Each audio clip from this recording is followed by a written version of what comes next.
I think green cities are really critical to realizing our net zero goals. And that's why we were the first China-based developer to commit to the SBTI. According to a report, studies show that urban area only accounts for about 1% of the world's total land area, but over 55% of the population actually lives in urban locations. And cities account for about 70% of the carbon emissions globally.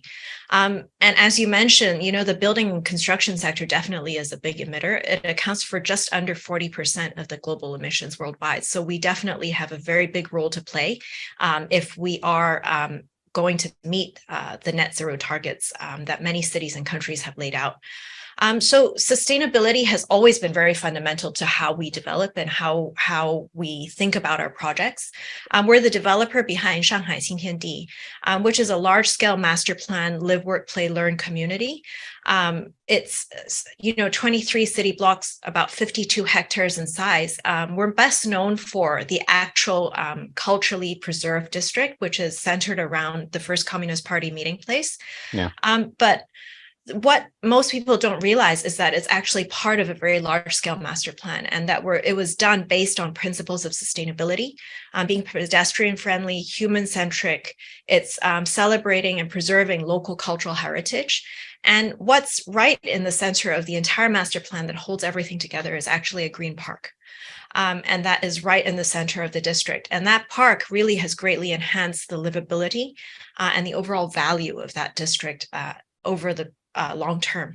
Shui on Land has a deep green lease program. That sounds very interesting. Basically, it is about tenants getting financial incentives to promote energy savings. How is that program received by tenants? Are they enthusiastic about it? Maybe you can talk to us about the challenges and also opportunities that this program has offered. Yes, actually, the way that we see sustainability, it can't be a zero-sum game. We have to find a win-win solution, and sustainable development should not come at the expense, or economic development should not come at the expense of sustainable development.